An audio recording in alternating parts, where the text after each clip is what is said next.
유쾌 상쾌 통쾌 정치 토크쇼 정치 인싸 소개부터 가겠습니다. 네, 안녕하세요. 송윤입니다. 안녕하세요. 박성태입니다. 네, 안녕하세요. 윤희석입니다. 안녕하세요. 장성철입니다. 네, 저는 진행의 아나운서 이선영입니다. 광고부터 듣고 오겠습니다.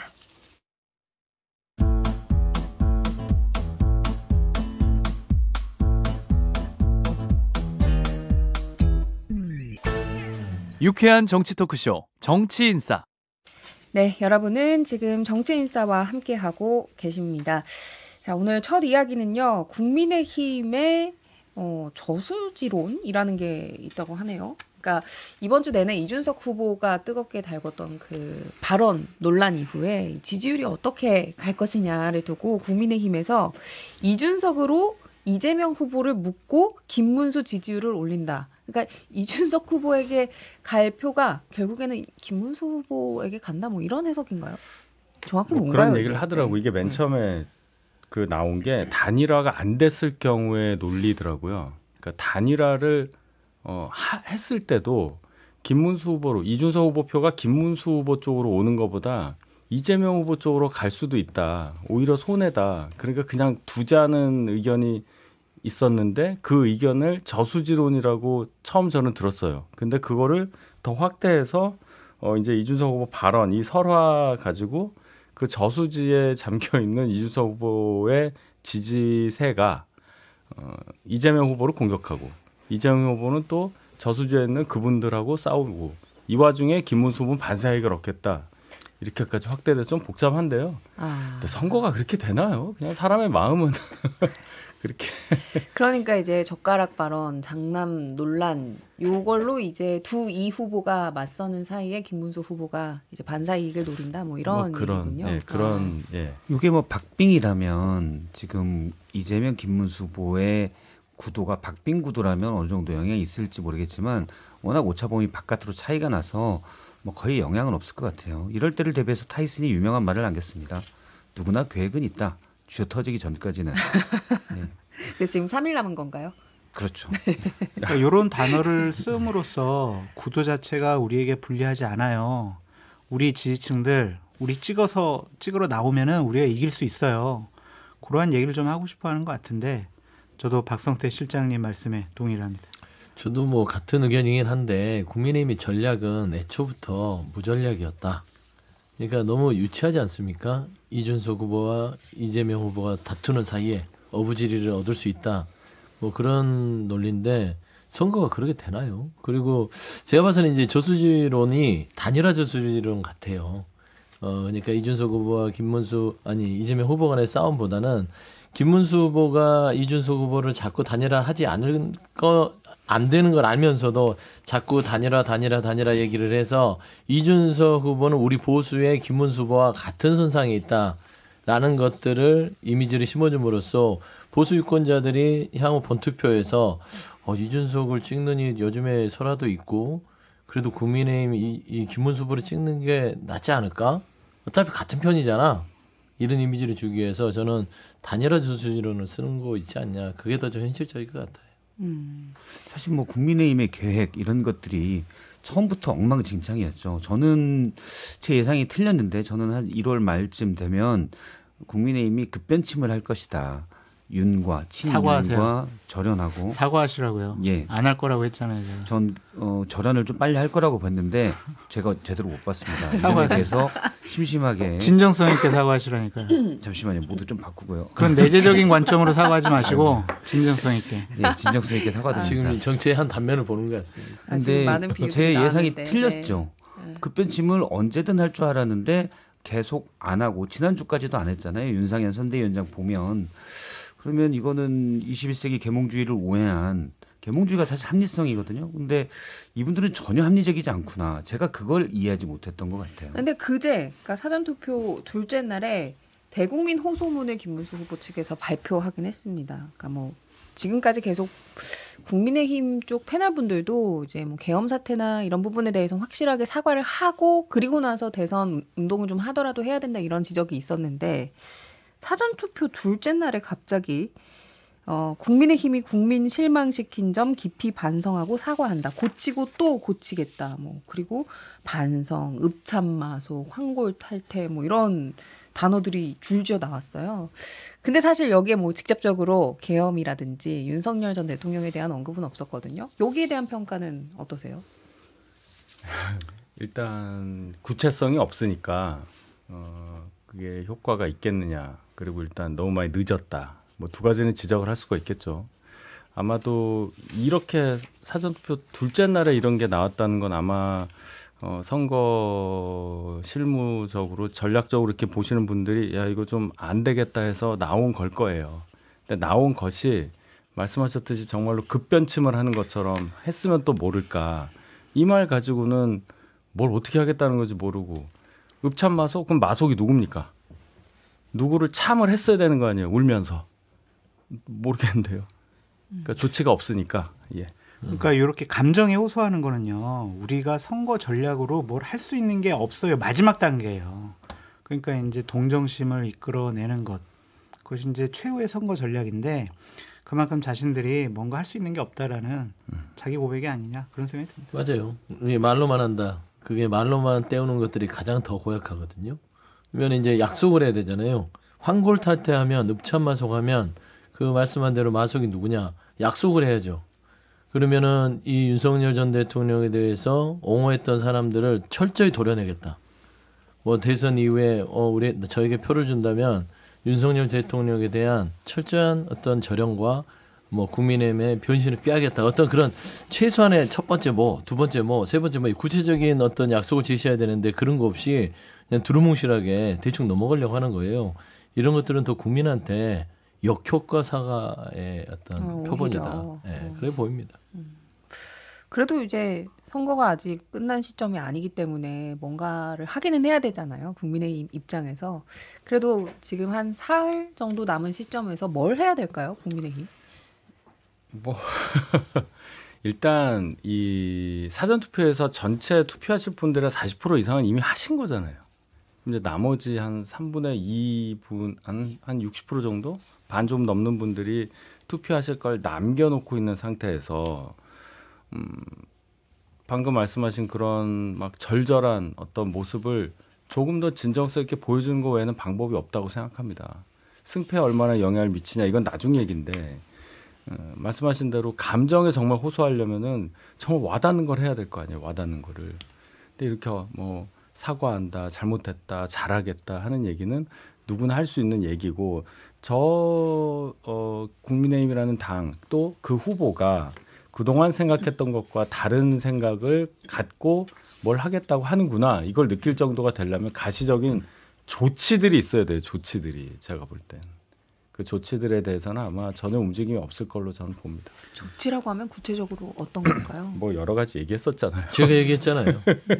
그러니까 이제 이 탄핵 그다음에 이 탄핵을 반대했던 세력들 국민의힘 내부에서 그리고 계엄에 대해서 어중간한 애매모호한 얘기를 했던 사람들 반성하지 않는 지금 현재 제가 이제 얘기하면 친윤 그룹들 그다음에 5월 10일 날 후보를 교체하려고 당내 구태타를 이뤘음에도 책임지지 않는 사람들 이런 것들을 적시를 해서 뭔가 조치를 하겠다는 약속을 해야만 어느 정도 사과가 진정성으로 느껴지는 것이지 계속해서 뭐 잘할게 뭐 아이 미안해 이거 더 화나는 거거든요.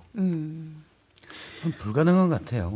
시간상. 예, 시간상 불가능하고 이미 이제 전체 투표율을 감안하면 절반 정도 유권자가 투표를 한 것이고 그래서 지금 뭘 한다고 해서 전세가 바뀔 것이라고 볼 수는 없고 다만 국민의힘이 대선 이후라도 건전한 보수로 나오려면 비상식, 몰상식과 절연을 해야 되죠.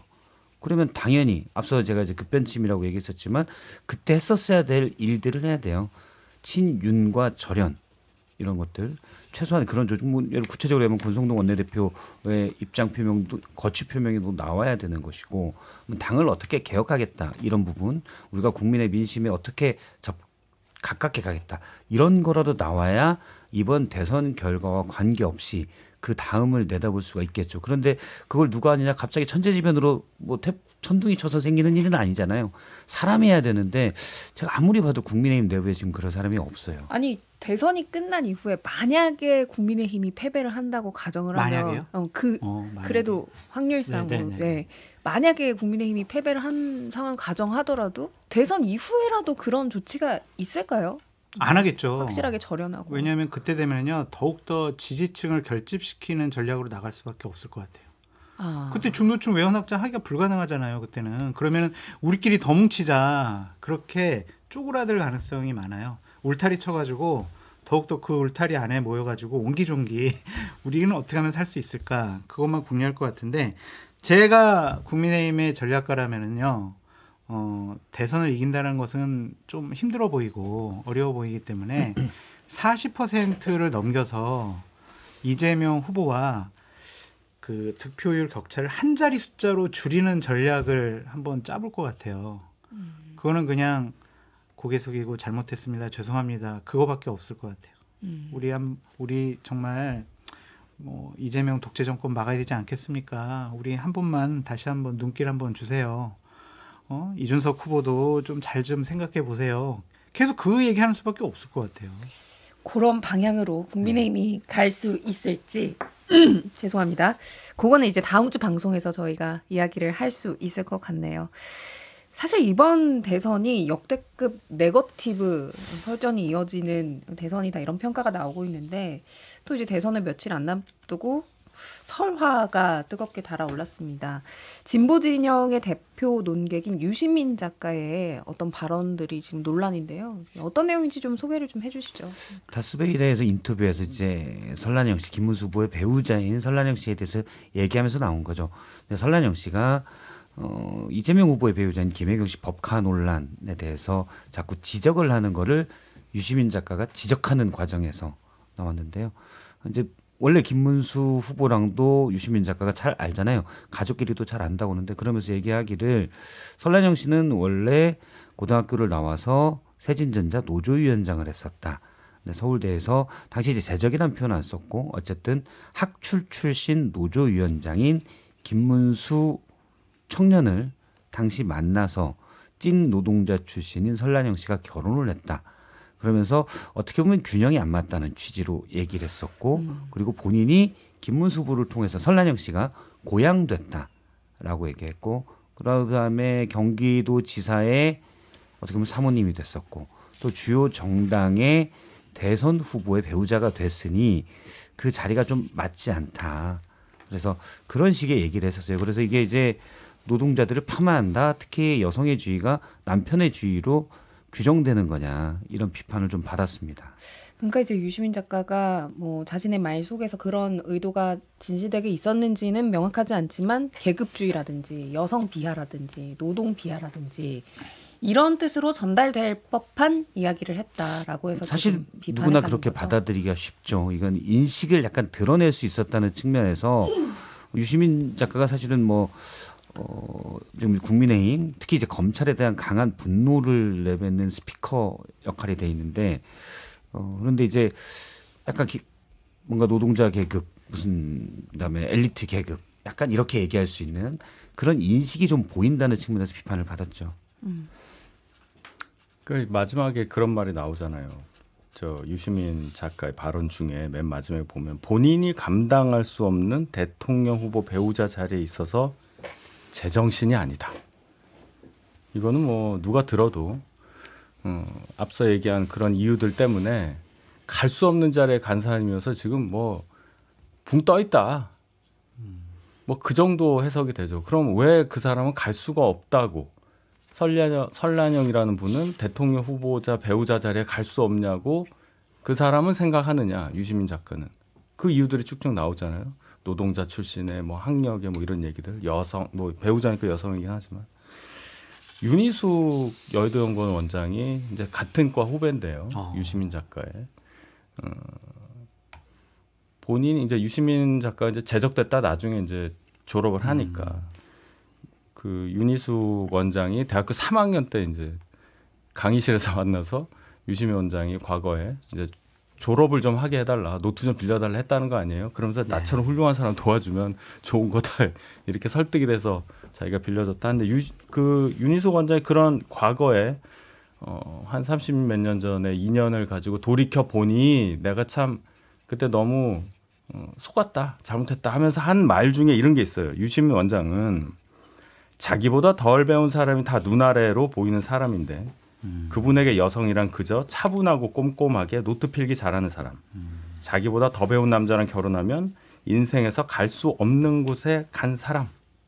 너무나 역겨운 여성관이고 인간관이다. 사람은 그냥 이용하고 버리면 된다는 생각. 이렇게 토로를 했어요. 뭐 이 이상 더 진실된 반응이 있을까 싶습니다. 근데 유시민 작가 입장에서의 그 해명을 보면 본인은 이제 설련영 씨를 잘 알고 김문수 후보도 알고 있기 때문에 개인적인 이런 여러 가지 인연 속에서 관찰하고 그리고 그분들을 유시민의 눈에서 이제 해석을 했다고는 해요. 근데 그조차도 그거는 어떤 선거 국면을 떠나서 많은 사람들이 들을 수 있는 본인의 어떤 그 스피커의 영향력을 따졌을 때는 그렇게 해서는 조금 상식에는 벗어날 거는 같아요. 전 세 가지 정도가 가장 좀 지적하고 싶은 것들은 일단은 그 신분에 대한 부분들이 너무나 조금 뭐라 하죠? 천박하다고 해야 되나요? 예전에 인도에서나 있었던 카스트 제도, 뭐 수드라가 브라만, 수드라가 최하층 노동자고, 그다음에 제일 높은 브라만이 이제 학자죠. 그러니까 이제 노동자는 학자와 어떻게 겸상을 할 수 없는 그런 사회였고 이미 그게 폐지됐음에도 불구하고 그의 인식 속에는 노동자가 최상위 학벌의 청년을 만나서 신분 상승을 했다. 그렇기 때문에 지금 공중에 붕 떠 있다. 그렇기 때문에 지금 이런 행위들이 나왔다. 라고 하는 것은 본인은 설명할 수 있어도 상식이라는 게 뭡니까? 그러니까 인텔리가 분석하는 게 상식도 아니고 정치적으로 분석하는 게 상식이 아니고 어떤 정파적인 이념으로 분석하는 게 상식이 아니라 국민들이 봤을 때 일반 국민들이 봤을 때 이거는 불쾌해. 이 발언은 부적절해 하면 그게 상식이거든요. 근데 그 부분을 인정하지 못하고 저는 그 해명 자체도 조금은 좀 아쉬움이 커요. 특히나 선거 국면에서 노동자 그리고 여성 이런 부분에 있어서 좀 이 국민들에게 상처를 줄 수 있다면 그런 부분에서는 결자해지를 하는 것들이 진보의 대표적인 스피커로서 또 그게 또 하나의 또 책무가 아닐까 책임이 아닐까 그렇게 생각합니다. 비판할 게 뭐 있을까라는 좀 생각이 듭니다. 20년 전에 본인이 스스로 얘기했잖아요. 60세가 넘으면 뭐 뇌가 썩는다. 지금 유시민 전 장관은 65세잖아요.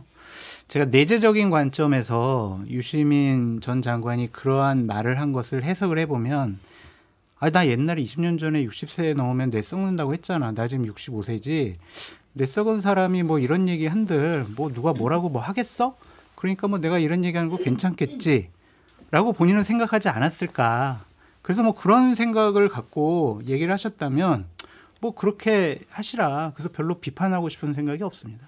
지금 이제 유시민 작가 본인이 없기 때문에 제가 유시민 작가 입장에서 약간 이제 대변을 하자면 유시민 작가는 이제 범 여성이나 범 노동자에 대한 이야기가 아니라 자신이 알고 있는 개인적인 설란영 후보에 대한 이야기를 하다 보니까 그렇게 됐다.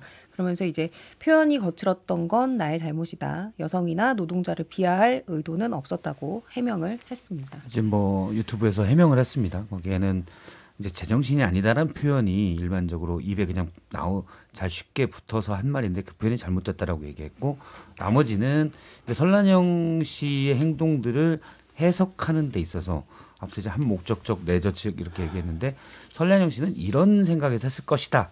라고 본인이 추정한 거라는데 그게 본인이 이제 사실은 인식의 틀을 드러낸 거예요. 그래서 그게 문제라는 것이고 아마 이제 80년대 초에는 학생들이 당시에 이제 노동운동하면서 노동 현장에 가고 그랬을 때는 학생들이 노동자들을 지도해야 된다. 약간 이런 게 좀 있었다고 들었어요, 저도. 근데 이제 80년대 후반이나 90년대에는 학생들이 배워야 된다. 실제 생산의 주인들로부터 배워야 된다는 게 있었는데 유시민 작가가 그런 생각을 가지고 있다면 오래전 그런데 좀 이제 계속 있었던 게 아닐까 이런 생각을 해봅니다. 유시민 전 장관은 본인 예전에 말에 의하면 본인이 뇌가 썩었으니까 저런 말 할 수 있다고 생각이 드는데 그 진보 진영 인사들이 유시민 전 장관을 옹호하는 글을 보니까 이런 표현이 적당할지 모르겠지만 소름 끼쳐요. 너무나 어떻게 저렇게 해석을 하고 옹호하고 방어할 수 있을까. 와 이분들 정권 잡으면 정말 무서운 나라가 될 수도 있겠구나. 근데 이제 그런 민주당의 생각이 들어요. 강훈식 선대위 상황실장에게 관련 질문에 대해서 확실하게 선을 긋기는 했거든요. 이제 그러니까 민주당의 의견이 아니라 그 유시민 전 장관과 친한 같은 진영에 있는 그런 분들 엄청 많이 올라와요 지금 옹호하는 게. 과연 그게 맞나?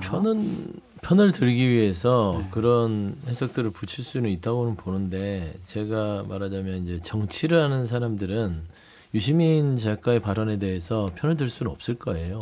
이게 친분 관계로 정치 아닌 비정치인들 그런 편을 들 수 있겠으나 사실상 노무현 전 대통령을 정말 존중했고 노무현 전 대통령의 재단 이사장을 하셨던 분이기 때문에 노무현 정신에 입각해서 봤을 때는 유시민 작가의 발언은 적절치 않다.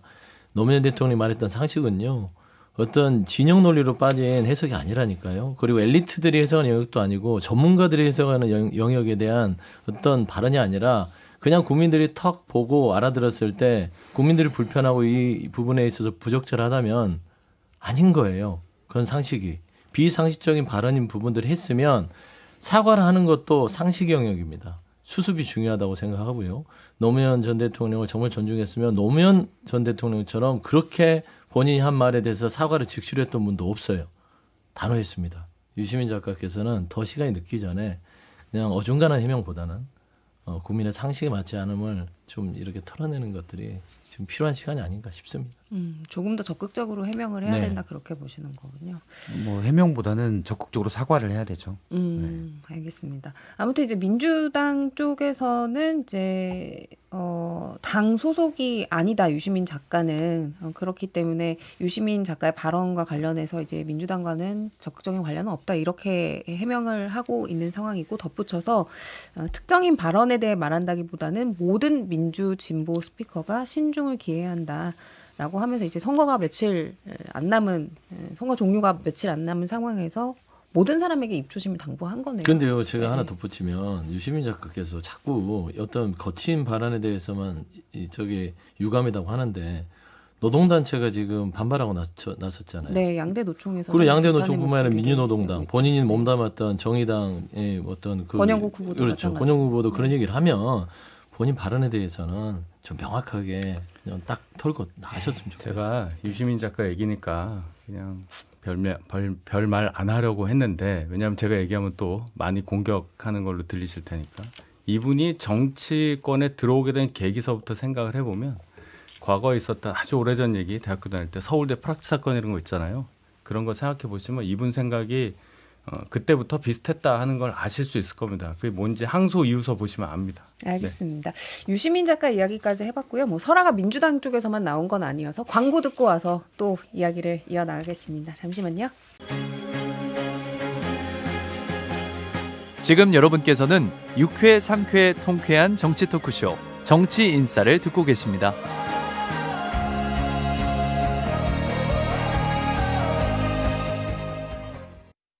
자, 정치인사 2부 계속해서 이어가겠습니다. 선거 마무리를 향해 가는 상황에서 양 당에서 설화 논란이 이어지고 있는데 경쟁이에요 지금. 경쟁이 민주당은 없습니다. 아니 지금까지 민주당 쪽의 이야기를 그 했는데요. 쪽이죠. 네네. 네, 캠프 내에서는 철저하게 단속이 되고 있습니다. 알겠습니다. 국민의힘으로 넘어가겠습니다. 아니 김정재 의원이 경북 영천 선거 유세에서 이재명 쏠 총알 한 발도 아깝지 않냐. 이거는 조금 선을 넘었다 하는 지적이 많던데요. 뭐 많이 넘었죠. 뭐 이런 단어, 그러니까 이런 단어를 말을 할 때 그 심정과 그 감정 상태를 생각을 해봐야 되잖아요. 그 미우니까 이제 이런 얘기 했다고 볼 수밖에 없는 거 아닙니까? 이게 정치적으로 이래서 이 사람 뽑으면 안 됩니다를 넘어서서 감정이 그냥 이만큼까지 올라간 거죠. 그런 감정 컨트롤을 못하는 분이 대중 앞에서 배지를 달고 말하는 게 맞느냐 여기까지 이제 이게 가는 건데 대단히 부적절하고 이거는 뭐라고 방어를 못하겠죠. 뭐 또 이 여기서 쓴 단어는 그걸 의미하는 게 아니고 뭐 이런 식으로 해명을 할 텐데 해명해요? 이걸? 그러니까 해명을 할 수가 없죠. 예, 다른 것도 아니고 이 단어 제가 말 안 합니다. 제가 일부러라도 예, 그거. 제가 봤을 때는 김문수 후보가 읍창마속한다고 그랬잖아요. 김정재 의원을 읍창마속하고 황골 탈퇴하셔라. 본인 기자회견 약속을 지키시라. 그렇게 말씀드릴게요. 해서는 안 될 말이에요. 이게 말이 돼요. 이런 그리고, 분은 네. 국민의 대표, 국회의원 될 자격 없어요. 이런 분부터 국민의힘이 읍참마속 꼭 하십시오. 그리고 사실 뭐 이재명 후보 같은 경우에 과거에는 이제 피습 관련한 안 좋은 기억이 있기 때문에 정말 이런 문장을 한 문장 들으면 너무 놀라고 무서울 것 같거든요. 입장 바꿔 생각해 보면. 그렇죠. 장 소장님 말씀대로 저도 이런 발언이 있을 때 국민의힘 지도부가 단호하게 뭐 징계를 간다고 할 수도 있고 경고를 하고 여기에 대해서 진심으로 사과한다. 그런 모습을 보이면 선거에 도움이 됩니다.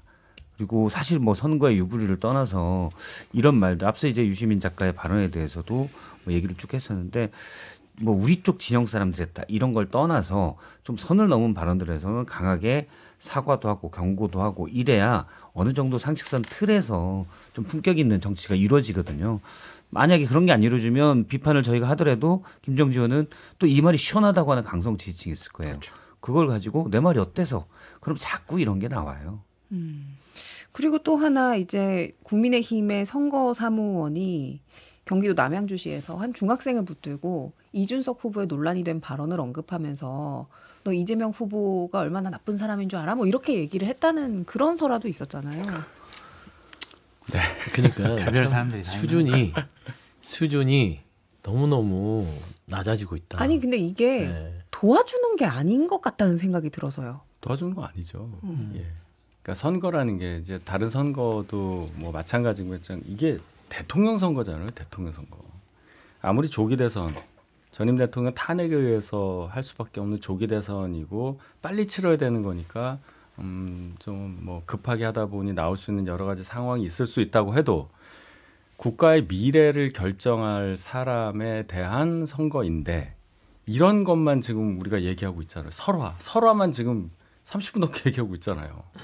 우리가 뭐 비전이라든지 어떤 정책이라든지 나라가 이 정도 상태인데 뭘 어디로 가야 된다든지 뭐 이런 얘기를 해야 되는데 이런 설화, 뭐 어떤 단어가 어떻게 됐고 이게 어떻게 영향을 미치고 이런 게 너무나 안타깝고 해서 저는 양당 마찬가지라고 봐요. 뭐 이준석 개혁신당도 마찬가지고 모든 정당에서 이런 것들로 정치 뉴스를 도배하는 상황이 제발 이제는 없어져야 한다. 이 얘기만 좀 더 강조하고 싶습니다. 이 정치의 극단이 불러온 현상일 수 있는데요. 보면은 예전에는 아무리 양당 간에 어떤 대선을 놔두고 경쟁을 하더라도 그래 상대 후보도 대통령을 할 만한 사람이라고 인정하면서 그래도 내가 더 잘할 사람이랑 경쟁을 했다면 지금은 저 사람이 하면 나라가 위험해. 저 사람이 하면 나라가 망해. 저 사람은 제거돼야 돼. 이런 인식의 지금 정치 경쟁을 하고 있는 거예요. 거기에 근간한 지금 행태들이 김정재 의원이 총알 얘기를 합니다. 총알은 뭐예요? 뭐에 쓰는 겁니까? 저걸 죽이는 데 쓰는 거잖아요. 그런 발언을 상대 후보를 향해서 했다는 것은 그만큼 그 상대 후보는 제거의 대상이지 경쟁의 대상이 아니다. 라는 측면에서는 이분은 정치에 자격이 없다. 나머지 이제 선거사무원도 그러지만 덧붙여서 김문수 후보도 설화가 있어요. 최근에 보면은 엄마들한테 아이 나면 1억 원씩 주겠다. 근데 그 1억 원을 줬는데 엄마들이 주식에 1억 투자해서 홀랑 날려먹으면 안 되는 거 아니냐. 그러니까 출산이라는 부분들도 인식이 그래요. 출산은 부모 공동의 서로 간의 책임과 계획 속에서 이루어지는 것이지 엄마가 애를 낳는 대상은 아니지 않습니까? 저는 그런 부분에서 있어서도 지금 끊임없이 후보들이나 각 캠프 특히 국민의힘에서 설화의 어떤 농도가 깊어지는데요. 네거티브도 검증의 영역에서 네거티브가 돼야 되지 이런 국민들이 듣기도 민망한 행태들의 네거티브는 역풍이 불 것이다. 좀 그런 생각. 이성희님 제가 지금 읽을 게 있는데 네. 제가 28분쯤에 김정재 의원에 대해서 비판을 했는데 29분에 김정재 의원한테 문자가 왔어요. 그래서 진짜요? 지금 실시간으로? 근데 이제 선거운동 김문수 후보 투표하라고. 포항에 온다. 네. 그래서 요새 좀 참여해달라 아, 그런 거 같은데 순간적으로 깜짝 아니, 지금 저희가 지금 이게 아시는 분들은 아시겠지만 생방송이 아니거든요. 그래요. 깜짝 놀랐어요. 선수가 25분에 왔어요. 그래서 더 놀란 거예요. 놀랐어요 지금 진짜. 미래를 예지하는. 그 김문수 후보께서 이제 포항 가서 김정재 의원하고 같이 선거 유세할 것 같은데 같이 있는 게 과연 득표에 도움이 될까? 아니, 그것도 좀 방금 연락도 왔는데 너무 심하신 거 아니에요? 죄송합니다. 아니, 선거 유세 말씀하셔서 윤 대변인님 그 유세 현장에 좀 다녀오셨어요? 그러지 못했습니다. 아니 지금 유세 현장에서 국민의힘 쪽에서 네. 계속 말실수가 나온다고 해서 그거 좀 여쭤보려고 했는데 예. 이게 사실 저도 비슷한 경험이 있어요. 제가 프로 야구 골든글러브 시상식에 가서 그때 무슨 뭐 30주년인가 되게 굉장한 행사였는데 거기서 프로 축구라 그랬거든요. 그거는 마실수가 아니고 자연스럽게 넘어가가지고. 대형사고인데. 근데 뭐 비슷한지 모르겠지만 국민의힘 쪽의 유세 현장에서 자꾸 이재명 대통령 모시고 대한민국 네. 지키겠다 뭐 이렇게 말실수가 나왔다고. 그러니까. 이 머릿속에 자꾸 이재명이라는 단어가 너무 많이 있어서 그렇게 말을 하다 보니까 이제 나오게 됐다고 저는 생각합니다. 뭐 의도야 당연히 아니라고 아시잖아요. 근데 이게 이제 빈번한 이유는 그러니까 한 번이 아닌 게 문제인 것 같아요. 한 분도 아니고 네, 그러니까 뭐 안철수 의원 뭐 또 누구죠? 한기호 한기호 의원. 그러니까 이게 계속 이렇게 나오니까. 예, 손학규 전 대표께서도 예. 그렇게 하셔가지고 이제 당황을 하시고 했는데 그만큼 지금 이재명 대표에 대한 생각으로 가득 차 있다. 그러니까 우리가 잘해서 나라를 이끌겠습니다. 저에게 표를 주세요. 이게 아니고 이재명은 안 돼요. 이재명 되면 나라가 이렇게 돼요. 이 얘기를 하다 보니 결국 그리로 간다. 이게 제가 초반에 얘기했잖아요. 그러니까 이재명 반 이재명 막 이렇게 하면 처음에는 그게 그 본인들의 공격 대상일 것 같지만 그냥 이재명 안에 다 들어오는 거예요. 이재명의 프레임. 그러니까 안 좋은 뭐 이야기든 좋은 이야기든 이재명이라는 이름이 계속 전체의 대선판을 흔들기 때문에 본인들한테 좋을 게 없고 국민의힘은 국민의힘대로의 어떤 스스로의 캐릭터를 만들거나 이미지를 만들어서 대선을 치러야 되는데 반이재명으로는 안 된다고 했던 것들이 지금 이게 이제 역효과로 나오는 겁니다. 머릿속 이재명밖에 없어요. 이런 것 때문에 이제 과거에 코끼리를 생각하지 마라고 했는데 지금 머릿속에 코끼리가 가득한 거예요. 물론 네거티브 할 때, 그러니까 선거 초반이나 중반까지는 그런 것들이 지지층 결집하는 데 효과적일 수가 있지만 이재명은 안 된다만 가지고는 외연 확장이 쉽지가 않죠. 결국 격차를 인정하는 방증이다라고 봅니다. 근데 더 문제인 거는요. 안철수 의원이 얘기할 때는 옆에 있는 의원들이 좀 바로 잡아줬는데 한기호 의원이 얘기했을 때는 아무도 바로 잡아주지 않고 그냥 넘어가 버렸어요. 넘어갔어요. 그럼 안 듣고 있었나 보죠. 아니 그래도 다 뒤에서 이러고 이렇게 그러니까 딴 생각하고 있었을 거야. 그러니까 이렇게 눈을 보고 있는데 딴 생각하고 있는 거예요. 멍 듣고 때리고 있어야 있었던 그걸 거예요. 지적을 해주죠. 그게 깜짝 놀랐어요. 아니 그게. 그런 얘기 있잖아요. 국민의힘 내부에서도 지금 대권 싸움이 아니라 당권 싸움이다. 그러니까 이제 대통령은 1번에게 주고 그 생각이 자연스럽게 박혀 있는 거 아닌가? 뭐 이런 생각도 들고. 아니면 또 이럴 수도 있을 것 같아요. 예를 들면 이재명 후보가 대통령이 되고 나면 이제 따로 만났어요. 그러면은 옛날에 제가 선거 유세 때 이렇게 얘기했는데 좀 살살 좀 해주시고 그러니까요. 잘 좀 해주시고 저 시계 좀 몇 개 좀 주세요. 뭐 이럴 수도 있지. 모든 게 가능하군요. 아니, 그것도 가능한 시나리오 같아요. 네. 정치라는 농담처럼 그렇게 얘기할 수 그럴 있잖아요. 수 있죠. 분명히 제가 이렇게. 저 아시죠? 자료 한번 보셨어요? 제가 이재명 대통령 외쳤습니다. 우리가 그럴 수 통합을 위해서 제가 역할을 할 수 있습니다. 이렇게 할 수 있는데 그건 참 슬픈 일인데 저도 아까 이전에 그렇게서 얘기했듯이 국민의힘은 사실상 향후에 본인들 위주의 야당의 그 계획을 준비하는 것 같아요. 그러니까 대권보다는 당권이 더 무게중심이 많은 것 같고 물론 3일 남았지만 결과는 예측할 수 없으나 저는 예측을 하고 있지만 이제 방송용으로 예측할 수 없다고 해야죠. 방송용. 예. 그렇기 때문에 일단은 국민의힘이 정말 새로운 정부에서 협치의 대상이 될 수 있는지가 가장 큰 관건 같아요. 알겠습니다. 근데 저희가 웃으면서 얘기는 했지만 국민의힘 입장에선 이거 웃으면서 얘기할 건 아니지 않나요? 분위기가 그럼요. 팽팽해야 되는데. 그러니까 지금 이 선거가 참 이런 적이 없을 정도로 결과에 대해서 별로 얘기를 안 하고 예상을 거의 대부분 사람들이 동일한 방향으로 하고 있는 대선이다 보니 지금 이렇게 가고 있는 거지만 원래 지금 이 정도 시간 뭐 한 사흘 남고 이러면은 저하고 서영주 소장하고 거의 뭐 불꽃이 튀어야 돼요. 예, 우리 3년 전에 그렇게 3년 하지 전에 않았습니까? 불꽃이 튀어서요. 저는 화재가 나는 줄 알았어요. 정말 뜨겁게 해야 되는데 지금 이렇게 평시보다 더 차분하게 제가 얘기하고 있다는 것 자체가 좀 자괴감이 듭니다. 네. 알겠습니다.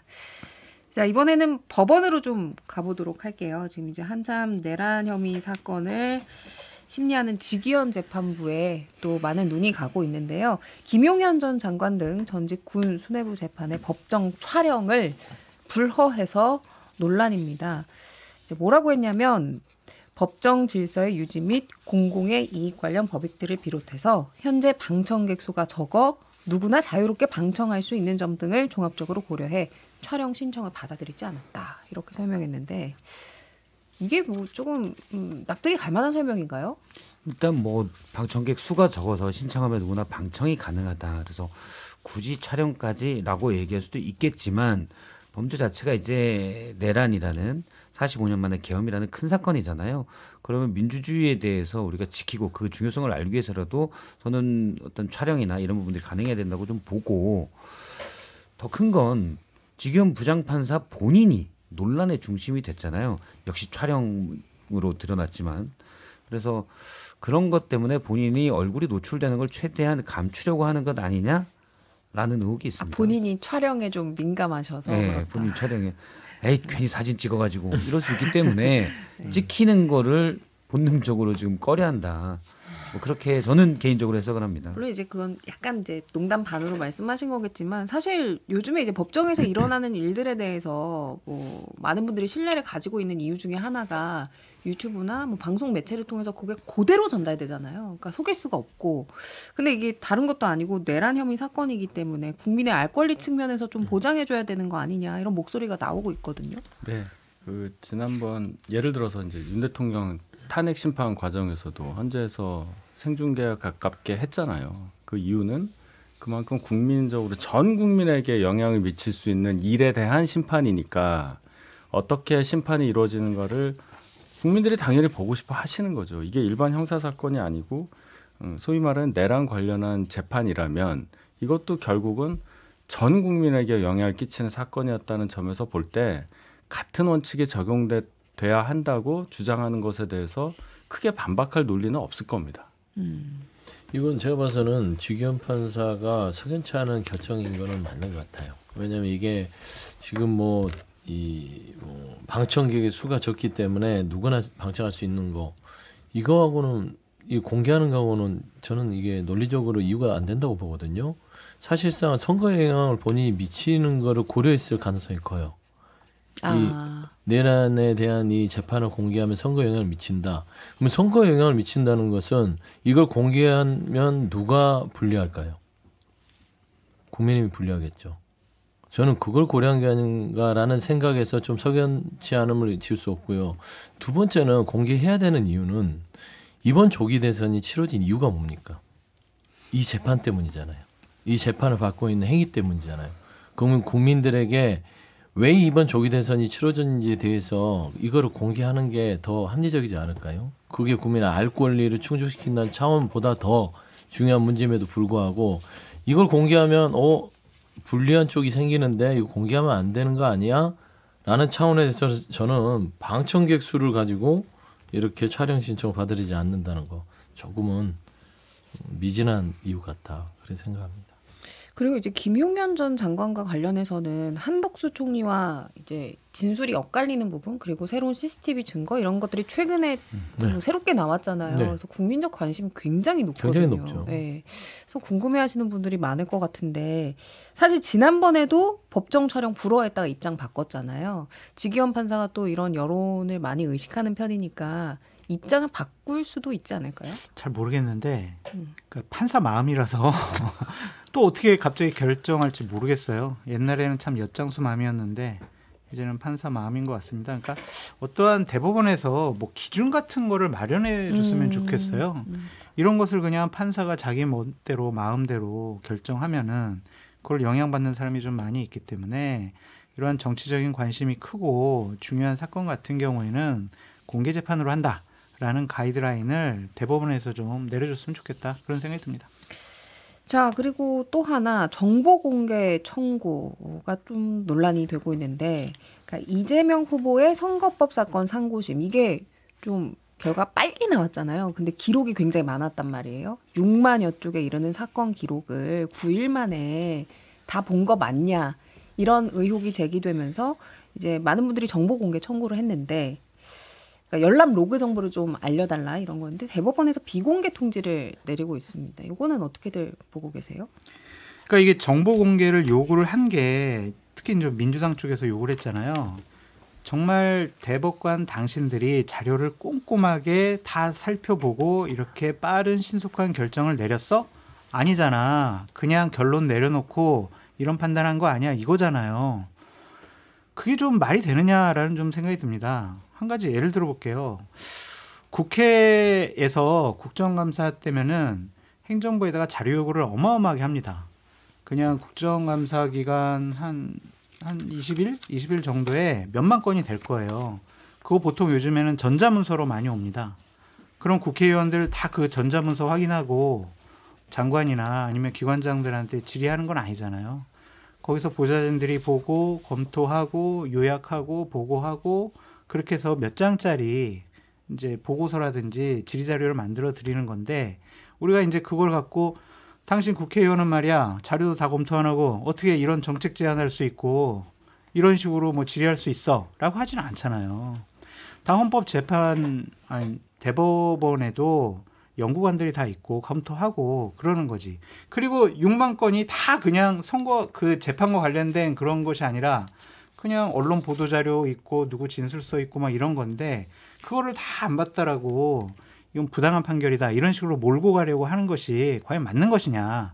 민주당 의원님들 되돌아보십시오.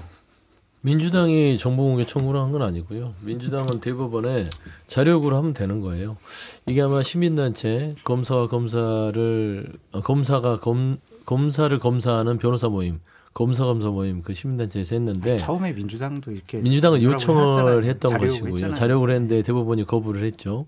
근데 시민단체에서 100만 서면 운동을 통해서 지금 이 정보공개 요청을 또 거부를 해요. 이게 단순하게 그 내용이 아니라 로그 기록이에요. 로그 기록. 열어봤냐 안 열어봤냐. 열어봤냐 안 열어봤냐. 그걸 공개 못할 이유가 뭐 있습니까. 그러니까 앞서 지경 판사의 어떤 지금 현재의 내란 혐의에 대한 재판을 이렇게 조금은 석연치 않은 비공개 어떤 결정을 하는 거와 대법원의 지금 로그 열람 기록을 비공개하겠다고 결정한 게 괴를 같이 합니다. 그러니까 지난 윤석열 정부의 이 사법부가 지금 현재 국민적인 눈높이에서는 그렇게 석연치 않은 행동들을 하고 있다. 그러니까 3일, 4일 뒤에는 뭔가 또 큰 변화가 있지 않겠습니까? 그래서 저는 그때까지는 기다려야 되지 않을까 민주당 싶습니다. 의원님들 회관에 몇 시 출근하고 몇 시 퇴근했는지 그거 기록 다 내라고 그러면 어떡할 거예요? 다 낼 수 있죠.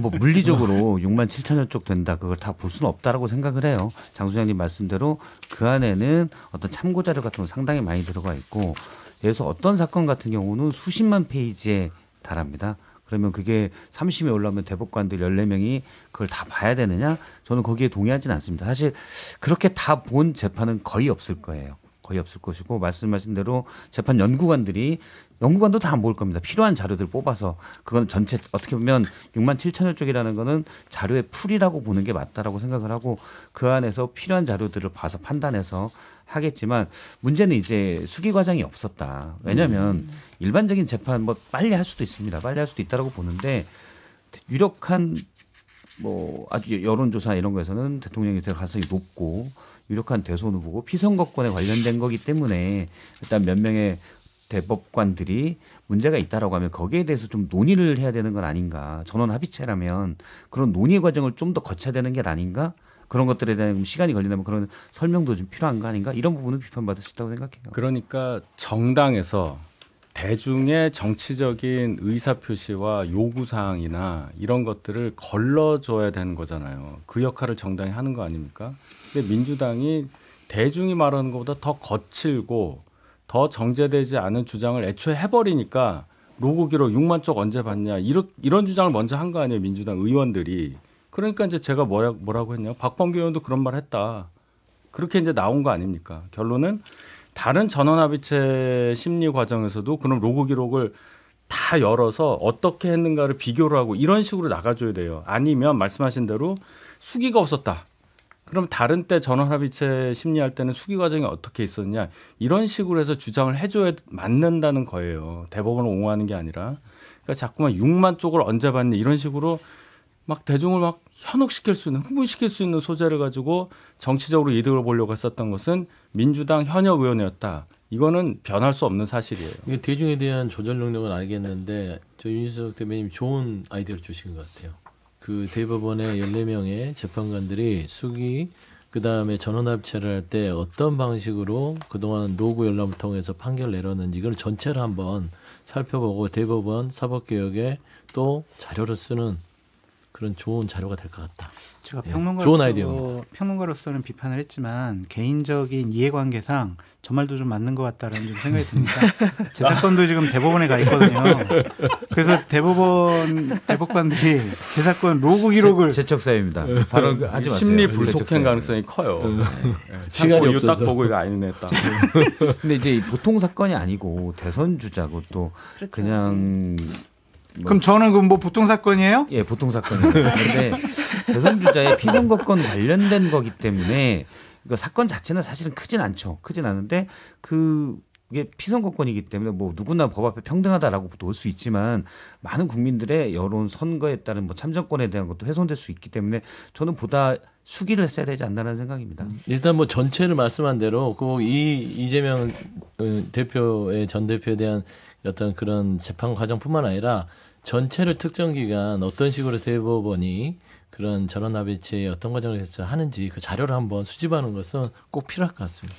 일단은 대법원의 입장은 이제 비공개 통제에 대해서 입장이 바뀐 게 없다라는 거고 말씀하신 것처럼 계속해서 뭐 이제 사법부의 신뢰 문제가 거론이 되고 있으니까 그렇죠. 이 판단 근거에 대해서 좀 뭐 정립을 논의해보자 이런 이야기들은 앞으로 계속해서 해볼 수 있을 것 같아요. 사법 개혁 차원에서 이것도 한번 네. 논의해봤으면 좋겠어요. 네. 그래서 제도화 만들면 되죠. 아 너무 오랜만에 건전해요. 그 미래에 대한 재미없었어요? 얘기. 대선 아니 너무 토론하면 좋았어요.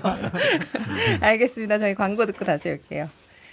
아 오랜만에 이게 유기농 느낌으로 마무리가 된 것 같아서 제가 기분이 산뜻하고 아주 좋습니다. 다행입니다. 자 아무튼 저희 정치인싸가 주말에만 하는 게 아니고 이제 대선이 있는 주 현충일 금요일까지 6월 6일 금요일까지 생방송으로 평일에도 여러분과 함께하고 있습니다. 저희는 내일 오전 11시 5분에 다시 뵈야겠네요. 내일 뵙죠. 고맙습니다. 감사합니다. 맞습니다. 고백을 할까 말까? 안 돼. 점심은 김치찌개냐 제육이냐. 진짜 별것 아닌 선택으로도 하루 기분이 왔다 갔다 하죠. 근데 어떤 선택은 기분이 아니라 나라의 미래를 바꾸잖아요. 내가 살아갈 세상 직접 선택하셔야죠. 6월 3일 최욱과 함께 제대로 한 표 찍어봅시다. MBC 라디오 대선 특별방송 최욱과 함께해요.